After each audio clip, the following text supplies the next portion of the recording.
बिस्मिल्लाहिर्रहमानिर्रहीम अस्सलामु अलैकुम। इजी लर्न में खुश आमदीद। आज के लेक्चर में हम लोगों ने समरी से आगे बढ़ना है और कुछ ऑब्जेक्टिव टाइप क्वेश्चंस को डिस्कस करना है। समरी लास्ट टाइम डिस्कशन हुई थी यहाँ तक, और आज कुछ क्वेश्चंस हैं first of all objective type में। पहले ऑब्जेक्टिव टाइप को डिस्कस करेंगे और उसके बाद हम लोग न्यूमेरिकल्स की तरफ जाएंगे। मैं आप लोगों को ये बता रहा था लास्ट टाइम कि आप इसके अलावा भी कुछ बुक्स ट्राई कर सकते हैं, जितने ये कुछ सैम्पल के तौर पर आपको क्वेश्चंस दिखाए गए हैं कि इस तरह के क्वेश्चंस बन सकते हैं इस बुक में से। अब अगर तो आपको इस बुक की नॉलेज अच्छी तरह हो, जैसे मैंने पढ़ाई आप वैसे ही करें, तो कोई मुश्किल नहीं है। जिस तरह के हज़ार बना लिए जाएं, बीच में सी बात पूछनी है ना। लेकिन आप लोग, मैंने कहा था कि एक बुक ले सकते हैं जिसमें एटलीस्ट आप लोग ये देख सकते हैं। उससे ये नहीं होता कि आप उसमें से ही क्वेश्चन आएगा, उसमें ये होगा कि आप लोगों को एक अंदाज़ा हो जाएगा कि क्वेश्चन किस तरह से हो सकता है। सो आइडिया के लिए आप लोग, जैसे ये एक मेरे पास स्क्रीनशॉट है, ये मैंने अपनी बुक से लिया था, और इसमें आप देख सकते हैं कि कुछ क्वेश्चंस, जैसे कि छोटा सा क्वेश्चन उन्होंने ख़ुद से बनाए हुए हैं। ऐसे काफ़ी सारे क्वेश्चंस होते हैं इसमें। तो आपको बेस क्वांटिटीज़ का पता है, अगर डिराइव्ड का पता है, तो आपके लिए तो कोई मुश्किल नहीं है। लेकिन ये एक वे बता रहा है कि इस तरह के क्वेश्चंस आ सकते हैं। This is a short question, define base and derived quantity. Base quantities are the quantities on the basis of which other quantities are expressed. और कितनी आसान है, derive the quantities that are expressed in terms of the base quantities are called derived quantities. This is how this goes. और ये वो mini exercise है जो हम लोगों ने की थी, और बाय द वे इसमें भी वो मिनी एक्सरसाइज सॉल्व्ड भी है। इसमें ये भी आप लोगों को एक एज मिल जाता है कि आपको चीज़ें सॉल्व्ड मिल रही होती हैं। उसका फ़ायदा ये होता है कि अगर कुछ चीज़ आप लोगों को समझ नहीं आती तो वो आप लोग यहाँ से भी हेल्प भी ले सकते हैं। लेकिन मैं इस चीज़ को कोई बहुत ज़्यादा अप्रिशिएट नहीं करता, क्योंकि चीज़ अगर आप इस तरह से लग जाएं तो फिर आप लोगों का माइंड समटाइम्स काम करना छोड़ देता है। तो पहले आपने जब भी कुछ करना है उसको खुद से ट्राई करने की कोशिश किया करें। ये टिडबिट्स वगैरह इसमें भी है। ये देखें, कोई क्विज़ बना हुआ है, सी क्वेश्चन 8। ये तो पीछे वो कह रहा है how can you differentiate between base and derived quantity, see question number 8। I think ये उसको कह रहा है, तो वो ऑलरेडी ऊपर हो गया है। Identify the base quantity in the following. तो ये बेस क्वांटिटी कौन सी है, वो डिस्टेंस है। तो इस तरह से मैं ये बताना ये चाह रहा हूँ कि कुछ क्वेश्चंस यहाँ पे बनाए गए होते हैं। तो ये तो वैसे आपकी बुक से ही क्वेश्चन लिए गए हैं, लेकिन इस तरह के कुछ बहुत सारे बनाए हुए हैं, वो आप लोग देख सकते हैं। तो ये एक एज है। अदरवाइज़ मैं आप लोगों को इस तरह से कुछ दिखा भी दिया करूँगा बीच में भी, ये इस तरह से अपनी बुक से लेके पिक्चर्स, ताकि आप लोग को अंदाज़ा हो सके किस तरह से वो क्वेश्चंस बन सकते हैं। Let me move toward the questions. The number of base units in SI कितने बेस यूनिट्स हैं? Very simple question. आप लोगों को बेस यूनिट्स का पता होना चाहिए। There are total 7 base units. So इसका जो ऑप्शन है वो हम लोग सी चूज़ करेंगे, पहले का सी ऑप्शन। और वो कौन से हैं, डोंट फॉरगेट, ये देखें 7 base quantities that are explained as these are length, mass, length 1, time 2, mass 3, electric current 4, temperature 5, intensity of light 6, and amount of substance 7. So there are 7. So we will choose definitely option C. And which one of the following unit is not a derived unit? अब वो आपसे ये पूछ रहा है कि ये सारे जो 4 ऑप्शन है इसमें ये बताएं ढूंढ के कि डिराइव्ड कौन सा नहीं है। तो पैस्कल जो है वो, अब आपको बेसिकली बेसिक बेस यूनिट्स का पता होना चाहिए। तो पैस्कल बेस में नहीं आता, तो ये डिराइव्ड होगा। किलोग्राम जो है वो बेस में आता है। इफ़ यू नो कि किलोग्राम वहाँ पर यूनिट है किस चीज़ का, मैस का, कि आप लोग केजीज़ में मेजर करते हैं। सो this is a basically base quantity. Newton भी बेस नहीं है और ये भी बेस नहीं है। सो ये 3 डिराइव्ड हैं और ये बेस है। तो वो यही पूछ रहा है कि कौन सी डिराइव्ड नहीं है, तो ये है वो चीज़ जो कि डिराइव्ड नहीं है। सो बी ऑप्शन के साथ जाना चाहेंगे।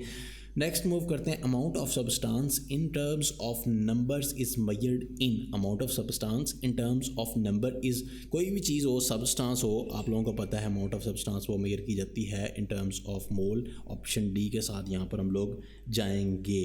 नेक्स्ट मूव करते हैं। बाय द वे हम लोग यहाँ पर कुछ दूसरी ऑप्शंस भी गिवन हैं, उनको भी देख लेते हैं। जैसे कि फॉर एग्जांपल ग्राम है, लेकिन चूंकि ये ग्राम यूनिट है मैस का जो कि डिराइव्ड है, किलोग्राम ऑफिशियल यूनिट है, लेकिन ये अमाउंट ऑफ सब्सटेंस का यूनिट पूछ रहा है। तो ये मैस के दूसरे यूनिट्स हैं दोनों। न्यूटन आपको पता है फोर्स का यूनिट होता है, एंड मोल जो है वो अमाउंट ऑफ सब्सटेंस का यूनिट हो सकता है। नेक्स्ट मूव करते हैं 4th ऑप्शन की तरफ। An interval of 200 microsecond is equivalent to. 200 microsecond basically ये एक टाइम इंटरवल है जिसको हम डेफिनेटली सॉल्व करने की कोशिश कर लेते हैं। 200 माइक्रोसेकंड, तो यहाँ पर हम लोग आ जाते हैं अपनी बुक में, और काफ़ी दिन हो गए कि हमने इसको भी नहीं देखा। तो 200, उसके बाद आपके पास है माइक्रो सेकेंड। तो आपको पता है कि माइक्रो जो है वो 10 रेज़ पावर किसकी इक्वल होता है, +6 या -6? ये मेरा आपसे क्वेश्चन है, बताएं। -6 के इक्वल होता है। छोटे छोटे क्वेश्चन मैं बीच में पूछता हूँ, तो उसको अपने माइंड से करने की कोशिश किया करें। तो अब हम लोग ये देख रहे हैं यहाँ पर कि 200 माइक्रो सेकेंड्स को अगर आप कन्वर्ट करें किसी फॉर्म में, तो जो उसकी गिवन फॉर्म है उसको देखते हुए कौन सी फॉर्म यहाँ पर बन सकती है। लेट्स सी कि सबसे पहली चीज़ तो ये कि आप लोग अगर यहाँ पर इस टाइम डेसिमल है, तो मैंने आपको बताया कि अगर आप ये जो आपका डेसिमल है, अगर आप अपने डेसिमल को मूव करवाएं टूवर्ड्स किस तरफ, लेफ़्ट, तो आपके पास जो 10 की पावर है वो पॉजिटिव होती है। और अगर आप अपने डेसिमल को मूव करवाएं टूवर्ड्स राइट, तो आपकी जो पावर होती है 10 की वो हमेशा नेगेटिव में आती है। लेट अस सी कि यहाँ पे क्या सिचुएशन है। डेसिमल यहाँ पर है ना, मतलब नहीं है डेसिमल नज़र आ रहा, तो इट मीन्स ये एंड पे है। तो आप लोग इसको ज़रा इधर लेके आएँ, तो इसको हम ऐसे भी लिख सकते हैं 20.0, यानी कि एक दर्जा मैं इसको इधर ले आया हूँ, तो जिसकी वजह से होगा क्या कि 10 रेज़ पावर +1 बन जाएगी। और ये जो माइक्रो है इसको भी कन्वर्ट कर लें। माइक्रो का मतलब क्या है, 10 रेज़ पावर -6, तो ये सेकंड एज इट इज़ आ जाएगा। अब हम लोग ये लिख सकते हैं कि 20 × 10 रेज़ पावर -6 और ये +1 आपस में ऐड हो जाएंगे क्योंकि बेस सेम है। मैथमेटिक्स MG9 में आप लोगों ने पढ़ा हुआ है। सो 10 रेज़ पावर -5 सेकेंड, तो इस तरह लिख सकते हैं। इसको आप ऐसे भी लिख सकते हैं 2.0 × 10 रेज़ पावर -1। आपने एक डेसिमल टूवर्ड लेफ्ट मूव करवाया, तो आपके पास एक और 10 आ गया +1 पावर के साथ, और 10 की पावर -5 तो हमारे पास ऑलरेडी मौजूद है, सेकंड एज इट इज़ आ जाएगा। तो यहाँ पर हम 2.0 को सिंपल 2 ही लिख लेते हैं, 2 × 10 रेज़ पावर -5 और यहाँ पर +1 आपस में ऐड हो जाएंगे, तो ये क्या आ जाएगा, 2 × 10 रेज़ पावर -4 सेकेंड्स। इसको हम मज़ीद चेंज करना चाहें तो कुछ और भी लिख सकते हैं। लाइक अगर आप चाहें तो इसको ऐसे भी लिख सकते हैं कि 0.2 मज़ीद एक डेसिमल मूव करवाएं तो और एक पॉजिटिव आ जाएगा, लाइक 10 की पावर +1, और ये आपके पास -4 ऑलरेडी मौजूद है। तो 0.2 × 10 रेज़ पावर +1 -4 सेकेंड, तो 0.2 × 10 रेज़ पावर आपके पास -3 सेकेंड आ जाएगा। लेकिन अब हम देखते हैं कि हमें रिक्वायर्ड जो वहाँ पर क्वेश्चन में ऑप्शन ये है, बन तो बहुत सारी चीज़ें हैं, हमने अपनी ऑप्शंस को देखना है कि वहाँ पर हमारे पास गिवन ऑप्शंस हैं क्या। हमारे पास जो पहली ऑप्शन है अगर इसको देखें, डैट इज़ 0.2 सेकेंड्स। तो हमने ये देखें कन्वर्जन करके देखी कि अगर 0.2 सेकेंड्स करें तो इसके साथ 10 रेज़ का पावर -3 भी आता है। तो यहाँ पर 10 रेज़ पावर -3 डेफिनेटली मिसिंग है, तो ये ऑप्शन तो हम नहीं चूज़ कर सकते। उसके बाद ये चूज़ करेंगे तो इसके साथ भी आएगा 10 रेज़ पावर कुछ ना कुछ, वो आप यहाँ से ही अंदाज़ा लगा सकते हैं। एक डेसिमल और लेफ़्ट मूव करवाया है, तो यहाँ से अगर मैं इसको एक डेसिमल और लेफ़्ट मूव करवाता हूँ, लाइक 0.02 करता हूँ, तो यहाँ पर एक और आ जाएगा, यानी कि 10 रेज़ पावर -2 हो जाएगा, तो वो भी -2 वहाँ पर मौजूद नहीं है, तो ये ऑप्शन भी निगलेक्ट हो गई। थर्ड ऑप्शन जो है यहाँ पे, that is 2 × 10 rays power -4 second. तो देखते हैं 2 × 10 रेज़ पावर -4 सेकेंड, तो ये जो है वो ऑप्शन है जो कि गिवन है। तो ये मेरे पास कौन सी ऑप्शन बन रही है, एक सेकेंड, फोर्थ क्वेश्चन की फिर मेरे ख्याल सी ऑप्शन है, तो यहाँ पे मैं लिख भी दिया है। तो फोर्थ क्वेश्चन की सी ऑप्शन जो है वो करेक्ट आंसर है। तो ये जो है ये भी नहीं बन रही, 2 × 10 रेज़ पावर -6, 2 × 10 रेज़ पावर -4 बन रहा है। हमने वहाँ पे सारा प्रोसीजर इसका देखा। नेक्स्ट हम लोग आगे मूव करते हैं फिफ्थ की तरफ। Which one of the following is the smallest quantity. आप देख सकते हैं कि 0.01 ग्राम, ठीक है गया, ये ग्राम है जो कि हमें पता लग गया। 2 मिलीग्राम, मतलब इसको हम बेसिकली ना इस तरह करते हैं कि इन सब को एक स्टैंडर्ड फॉर्म में लिखते हैं, फिर हमें अंदाज़ा होगा कि ये चीज़ें क्या हैं। सबसे पहले इसको स्टैंडर्ड फॉर्म में लिखते हैं, इसको लिखते हैं, इसको लिखते हैं और इसको लिखते हैं। बाय द वे यहाँ पर एक छोटी सी टाइपिंग मिस्टेक्स हो रही हैं इससे, ये यू लिख रहा है इसको, this is just like you, लेकिन एक्चुअली ये माइक्रो है, ये भी माइक्रो है, और ये ऐसे लिखा जाता है, ये उसने ऐसे लिखा हुआ है, दिस इज़ रॉन्ग एक्चुअली, ऐसे इसकी जो रिप्रेजेंटेशन है वो यूँ है। सो अभी हम आते हैं क्वेश्चन हम लोग जो अटैम्प्ट कर रहे हैं पार्ट फर्स्ट का। That is the fifth one. उसने कहा है कि which of the following is the smallest quantity. सबसे पहले जो उसने ऑप्शन ए दी है, मैं अपनी बुक से देख के आपको बता रहा हूँ, डैट इज़ 0.01 ग्राम। तो इसको अगर मैं स्टैंडर्ड फॉर्म में लिखूँ तो मुझे यहाँ से पॉइंट उठा के इसके बाद लिखना पड़ेगा, यानी कि 1.0, या जो सिंपल आप 1 लिख दें कि 1 इंटू 10 रेस पावर क्या आ जाएगी। यहाँ से आपने टूवर्ड्स राइट मूव किया, तो जब भी आप राइट मूव करते हैं तो 10 की पावर क्या हो जाती है, माइनस में। तो माइनस कितनी आ गई, 2। तो ये हमें अंदाज़ा हो गया कि ये अच्छा इतनी की क्वांटिटी है -2 यूनिट के साथ।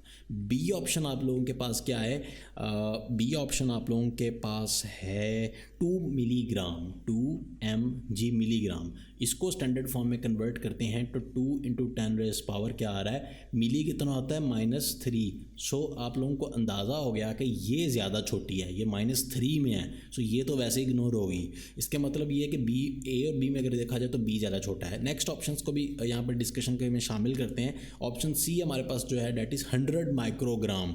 100 तो है लेकिन माइक्रोग्राम्स में है, तो माइक्रोग्राम्स को देखते हैं क्या होते हैं। 100 हैं तो इंटू 10 रेस पावर माइक्रो क्या होती है, इसको बल्कि 100 की बजाय 1 कर लें। पहले तो 100 को 1 में कन्वर्ट करें तो आपके पास जो पावर है ये 100 है ना, तो 10 की पावर क्या बन गई यहाँ पर, +2। तो आप लोगों के पास माइक्रो जो है वो 10 रेस पावर -6 है, तो ग्राम आपके पास ये आ गया। तो इसको भी कन्वर्ट कर रहे हैं, तो 1 इंटू 10 रेस पावर -4, जब इनको आपस में ऐड किया तो ग्राम। अब अगर इसमें देखा जाए, इसमें देखा जाए और इसमें देखा जाए तो ये जो ऑप्शन सी है ये स्मॉलेस्ट है इन तीनों में। But now we have another option here as well, और इसको ऑप्शन को भी डेफिनेटली देखते हैं। लास्ट ऑप्शन है हमारे पास 500 नैनोग्राम। आपने इसको इतना स्लो नहीं करना जिस तरह मैं कर रहा हूँ, मैं सब समझाने के लिए इसको हम लोग स्लो लेके जा रहे हैं। 500 नैनोग्राम्स, सबसे पहले तो 5 करते हैं, यहाँ पर डेसिमल था तो यहाँ पर लेके आए, तो इंटू 10 रेस पावर +2 आपके पास यहाँ पर आ गया प्लस में। तो नैनो जो होता है 10 raise power I think so के -9 होता है शायद, चले -9 ही होगा, इसको हम लोग इस तरह ले जाते हैं। और यहाँ पर अगर आप लोग देखें तो 10 रेस पावर यहाँ पर +2 -9 आपस में ऐड होंगे। 5 इंटू 10 रेस पावर क्या आ रही है, आ जाएगी माइनस कितनी, 7 ग्राम। तो आप लोग देख सकते हैं कि यहाँ पर अगर देखें तो ये ऑप्शन 10 रेस पावर -2 है, ये -3 में है, और ये -4 में, और ये -7 में। सो this is the smallest one, ये आपके पास सबसे छोटी है। हम लोग इस ऑप्शन को सिलेक्ट करेंगे। सो डी है आई थिंक सो कि फिर ये डी ऑप्शन हमारा आंसर होगा, नैनोग्राम। ठीक है। Which instrument is most suitable to measure the internal diameter of the test tube. आप लोग टेस्ट ट्यूब का इंटरनल डायमीटर मीटर रूल्स, यानी कि सिंपल जो आपका स्केल है उससे स्केल से कैसे मेजर कर सकते हैं। दिस इज़ बेसलेस स्केल साथ रख के हम लोग नहीं, डायामीटर सही तरह से नहीं मेजर कर सकते। इंटरनल डायामीटर की बात कर रहा है वो नहीं मेजर होगा। मेजर तो कर सकते हैं मोस्ट सूटेबल। वर्नियर कैलिपर्स जो है वो सबसे ज़्यादा यहाँ पर सूटेबल है, क्योंकि आप वर्नियर कैलिपर को अगर इस पोजीशन में यूज़ लाइक डैट तो आप लोग इजीली इसको उल्टा करें अपने वर्नियर कैलिपर को, और जो भी आपका इंटरनल डायमीटर का मतलब ये होता है कि ये अगर आपके पास एक बीकर है तो इसके इनसाइड, अंदर वाली साइड का डायमीटर, तो अगर आप इसको उल्टा करें तो ये जो ऊपर वाली इसके दिए होते हैं जॉज वगैरह छोटे से, तो ये बेसिकली इन साइड पे फुल ओपन कर लेते होते हैं। फिर यहाँ पर लॉक लगा के आप लोग इसकी रीडिंग लें, जैसे ये है, या इस पर आप लोग अगर भी देखें तो मुख्तलिफ आप लोगों को यहाँ पर शायद देखने को और भी मिले हैं। तो ये बहरहाल इंटरनल इस तरह से इसका मेजर किया जाता है। एक्सटर्नल के लिए हम लोग ये वाला नीचे वाले जहाज यूज़ करते हैं, इंटरनल के लिए ऊपर वाले। और डेप्थ अगर मेजर करनी पड़ जाए कहीं पर हमें, तो ये जो एंड पे नज़र आ रही है, ये इनसाइड मेजर कर रहा है, वो एंड पे वो लाइन सी, ये जो यहाँ पर आपको ये लाइन सी नज़र आ रही है ना, ये वाली, जैसे ये नज़र आ रही है लाइन सी, ये लाइन जो है डेप्थ के लिए यूज़ होती है। ठीक है। सो यहाँ पर जो मोस्ट सूटेबल है वो देखते हैं कौन सा है। मेजरिंग टेप है, स्क्रू गेज है। स्क्रू गेज कैसे यूज़ हो सकता है, मेजरिंग टेप कर सकती है लेकिन वो इतनी को ख़ास एक्यूरेसी प्रोवाइड नहीं करेगा। तो आई विल चूज़ के option B, that is the vernier caliper. So next move करते हैं 7th। Student claim the diameter of a wire as 1.032 centimetre using, उसने एक तार थी छोटी सी, उसका सेंटीमीटर उसने बताया कि वो 1.032 सेंटीमीटर उसकी लेंथ है। यूजिंग उसने वर्नियर कैलिपर्स को यूज़ करते हुए हमें ये लेंथ बताई है। Up to what extent do you agree with it. अब बेसिकली बात ये है कि ये जो लेंथ आई है, हम लोग इस लेंथ को मेजर ही नहीं कर सकते वर्नियर कैलिपर की मदद से इतनी हाईली एक्यूरेट। हम लोग मैक्सिमम यहाँ तक मेजर कर सकते हैं, आई थिंक 1.03 तक, आई थिंक सो, बिकॉज उसका जो लीस्ट काउंट है वर्नियर कैलिपर का वो इतना है ही नहीं कि वो यहाँ तक आ सके, वो है 0.01 तक। तो ये कैसे 2 आ गया? तो ये तो उसकी रेंज से ही बाहर है। तो सिग्निफिकेंट फिगर्स जो है वो यहाँ तक ही आ सकती हैं, ये उसकी रेंज से ही बाहर है, आपने अपनी मर्ज़ी से ही लगा लिया। वो तो इतनी हाईली एक्यूरेसी दे ही नहीं सकता कितनी आगे तक रीडिंग। तो मैं इसकी मर्ज़ी से आगे बेशक 2, 3, 1 जो मर्ज़ी लगाई जाऊँ। तो इसका मतलब ये हुआ कि 1.03 जो है इसका करेक्ट आंसर है।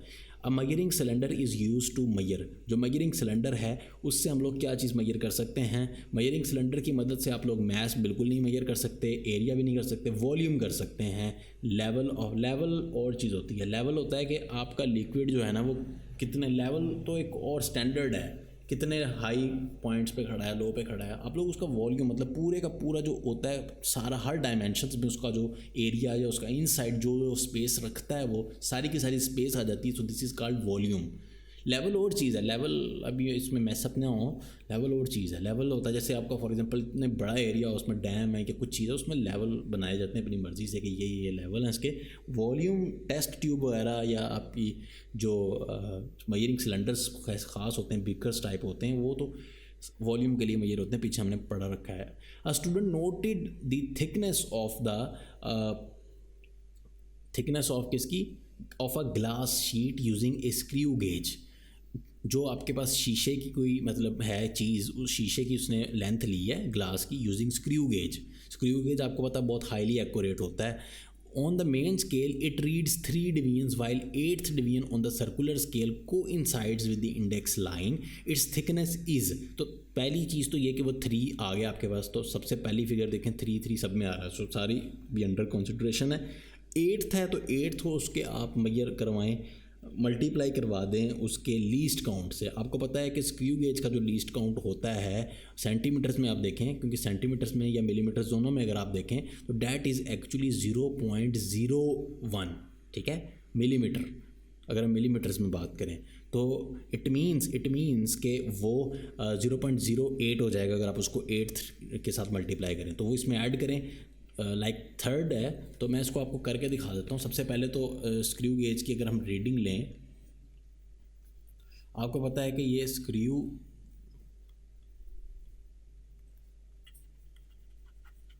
अगर हम स्क्रू गेज की बात करें तो दिस इज़ लाइक उसका एक ये हमारे पास एक मेन स्केल होता है। सपोज करें ये मेन स्केल है, तो यहाँ पर आपके पास कुछ रीडिंग्स आ रही होती हैं। यहाँ पर ये उसकी कोई लाइन, फॉर एग्जांपल ये वो कह रहा है 9th लाइन मैच कर गई है, एक सेकंड मुझे देखने दें, 8th डिवीजन। वो कह रहा है कि 8th division on the circular scale match कर गई है इंडेक्स लाइन से, कोइंसाइड कर रही है। तो बाकी जो यहाँ पर रीडिंग आ रही है, ये तो मैंने काफ़ी ज़्यादा गलत बना दी। पहले जो रीडिंग आ रही थी वो क्या थी, 3। ये इतनी ज़्यादा लाइंस नहीं है, सिर्फ 3 होनी चाहिए थी, हम खाली इरेज करें 3। सो मेन स्केल की रीडिंग मेन पहले लें प्लस सर्कुलर। सो मेन क्या आ रही है 3 प्लस जो सर्कुलर आ रही है वो है 8th। सो 8th ऐसे नहीं लिखना, 8 मल्टीप्लाई बाय लीस्ट काउंट। तो 8 को लीस्ट काउंट है 0.01 मिलीमीटर, तो ये आ जाएगा आपके पास 8 इंटू ये 3 भी मिलीमीटर है बाय द वे, 3 मिलीमीटर। और जो सर्कुलर स्केल से आपके पास रीडिंग आएगी इसको मल्टीप्लाई करने के बाद वो होगी 0.08 मिलीमीटर। ये 3 मिलीमीटर और ये 0.08 मिलीमीटर। तो टोटल जो आपके पास आंसर आएगा दैट इज़ 3.08 मिलीमीटर। तो लेट्स सी के अब फाइंड आउट के राइट आंसर वो कौन सा है। ये है 3.08 millimetre. So we will go with the option B. Last but not least, significant figures in an expressions are. इसमें कौन सी सिग्निफिकेंट फिगर्स होती हैं? आप किसी भी एक्सप्रेशन में ऑल द डिजिट्स डेफिनेटली नहीं, सारे डिजिट्स को हम नहीं कह सकते कि वो सिग्निफिकेंट फिगर्स हैं। All the accurately known digits, no, उसमें डाउटफुल डिजिट भी आ जाता है। All the accurately known digits and the first doubtful digit. So this is the right option. First doubtful digit सिर्फ एक ही होती है, बहुत ज़्यादा डाउटफुल डिजिट्स नहीं होती।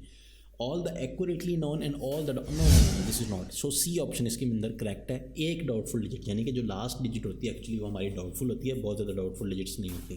1.2 which is the difference between the base quantities and derived quantities, give 3 examples in each.